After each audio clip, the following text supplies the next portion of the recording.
Barangkali yang kita bahas bukan syariatnya, bukan hakikatnya, tapi kenapanya, karena ini menyangkut masalah perbedaan antara syariat Yahudi yang sebelumnya memang agama itu sudah ada, dan itu termasuk agama besar karena keturunan dari Nabi Ishak yang menurunkan banyak nabi, termasuk nabi yang besar, termasuk Nabi Musa dan Nabi Isa alaihissalam. Ahmad ya Habibi, salam alaikum.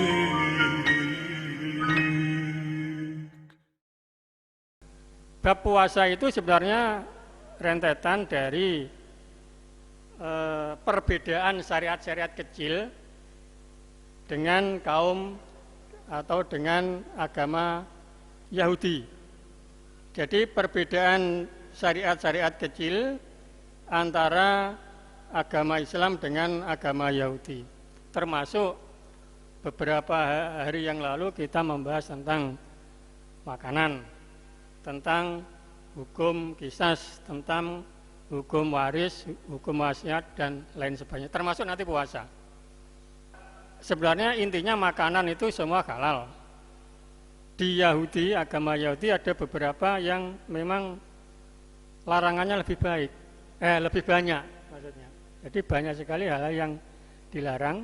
Kemudian di syariat Islam itu memang ada hal-hal yang dimudahkan, sehingga memang beragama itu agar orang itu mudah di dalam kehidupan, sehingga ada beberapa yang diperbolehkan dengan syarat-syarat tertentu, termasuk boleh tetapi dengan tidak melampaui batas, termasuk itu. Kemudian ada beberapa hukum qisas yang waktu itu karena adat ajaran Yahudi itu termasuk adat orang yang ada di Mekah, kalau membunuh suatu anggota keluarga lain, maka seluruh anggota keluarga yang membunuh itu harus dibunuh semua. Ini kan tidak adil. Islam ini adalah memberikan solusi. Jadi orang membunuh hukumnya yang dibunuh, jadi 1 lawan 1, atau diperingan memaafkan itu lebih baik.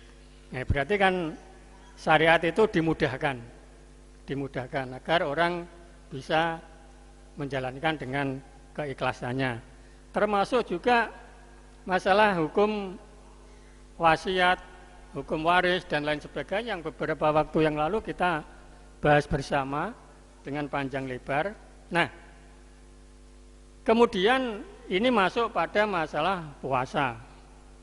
Nah, barangkali dari rentetan perbedaan syariat dari antara Yahudi dan Islam itu, kenapa kalimatnya gitu?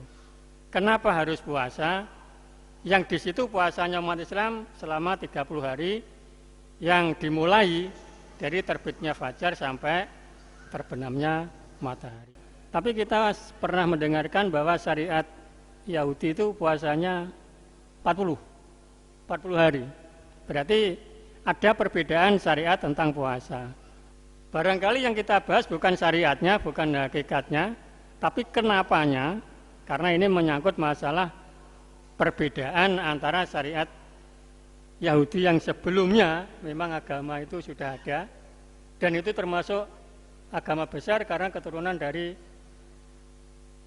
Nabi Ishak, ya, keturunan dari Nabi Ishak yang menurunkan banyak nabi, termasuk nabi yang besar, termasuk Nabi Musa dan Nabi Isa alaihissalam yang mempunyai syariat. Islam itu agama penyempurna, jadi tidak semua syariat yang dibawa nabi-nabi yang telah dulu dihapus semua, tidak, tapi disempurnakan agar mudah, kan begitu kan? Agar mudah, sehingga aturan syar'i wajib puasa itu 1 bulan, syar'inya yang dulu-dulu sampai 40 hari, Kalau Nabi Daud sehari puasa, sehari tidak.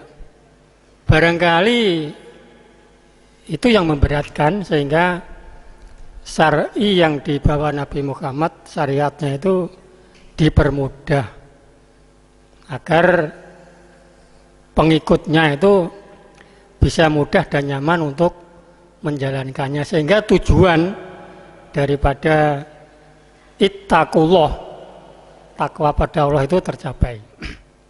Persoalan yang disampaikan Pak Asgur tadi itu juga menambah pemahaman kita bahwa yang